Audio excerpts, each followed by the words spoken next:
Assalamualaikum warahmatullahi wabarakatuh. Perkenalkan, nama saya Arini Mayasruni dengan NIM 1801313. Pada mata kuliah Manajemen Sumber Daya Manusia Strategik, saya akan mempresentasikan mengenai Employee Resourcing Strategy, materi bab 8. Adapun konten yang akan saya jelaskan pada saat ini, yaitu yang pertama, the objective of employee resourcing, yang kedua, the strategic HRM approach to resourcing, yang ketiga, integrating business and resourcing strategies. Yang keempat, bundling resourcing strategies and activities. Yang kelima, the components of employee resourcing strategy. Yang keenam, human resource planning. Yang ketujuh, employee value proposition. Yang kedelapan, resourcing plans. Yang kesembilan, retention strategy. Yang kesepuluh, flexibility strategy. The objective of employee resourcing, untuk mendapatkan bahan dasar yang tepat berupa tenaga kerja yang diberkahi dengan kualitas, keterampilan, pengetahuan, dan potensi yang sesuai untuk pelatihan di masa depan, seleksi dan rekrutmen pekerja yang paling sesuai untuk memenuhi kebutuhan organisasi, harus membentuk aktivitas inti di mana sebagian besar kebijakan MSDM lainnya yang diarahkan pada pengembangan dan motivasi dapat dibangun, menurut KIP 1989. The strategic HRM approach to resourcing, MSDM lebih menekankan manajemen personalia tradisional untuk menemukan orang-orang yang sikap dan perilakunya cenderung kongruen dengan apa yang diyakini manajemen sesuai dan kondusif untuk sukses. Dalam kata-kata Townley 1989, organisasi lebih berkonsentrasi pada karakteristik sikap dan perilaku karyawan. Integrating Business and Resourcing Strategies. Integrasi strategi bisnis dan sumber daya didasarkan pada pemahaman tentang arah tujuan organisasi dan penentuan. Yang pertama, jumlah orang yang dibutuhkan untuk memenuhi kebutuhan bisnis. Yang kedua, keterampilan dan perilaku yang dibutuhkan untuk mendukung pencapaian strategi bisnis. Yang ketiga, dampak restrukturisasi organisasi sebagai akibat rasionalisasi, desentralisasi, penundaan, akuisisi, merger, pengembangan produk atau pasar, atau pengenalan teknologi baru, misalnya manufaktur seluler.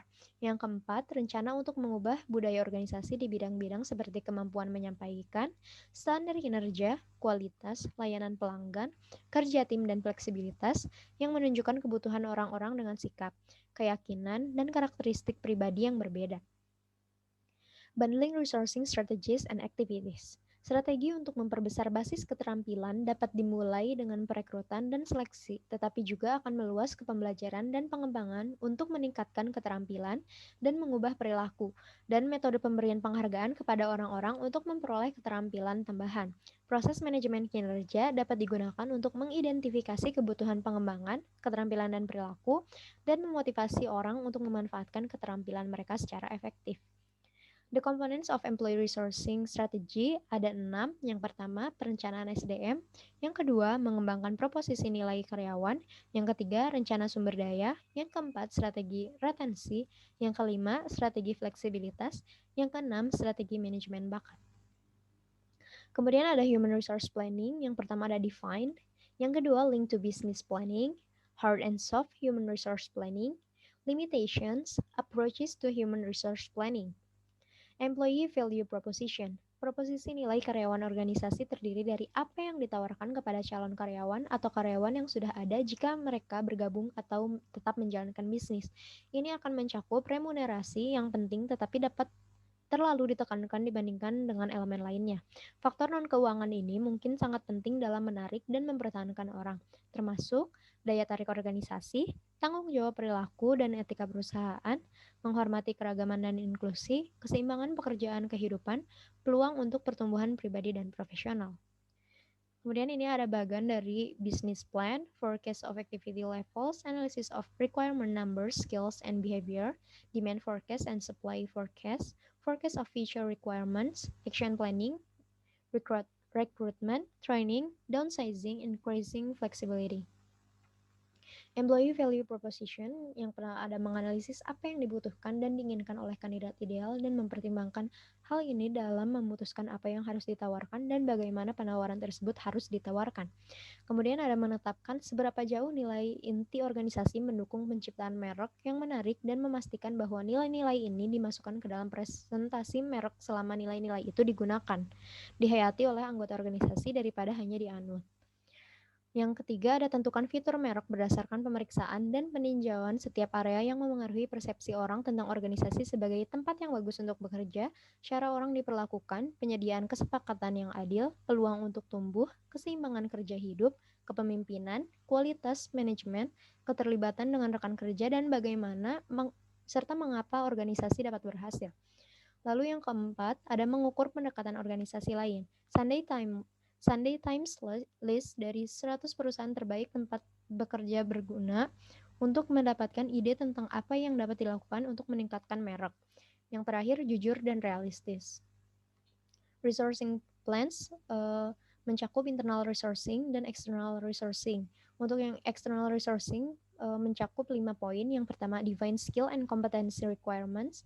Yang kedua, analyze the factor affecting decisions to join the organizations. Yang ketiga, competitive resourcing. Yang keempat, alternative strategies for satisfying human resource requirements. Yang terakhir, requirement and selection techniques. Kemudian ada retention strategy. Strategi retensi bertujuan untuk memastikan bahwa orang-orang kunci tetap bersama organisasi dan tingkat perputaran karyawan yang boros dan mahal berkurang.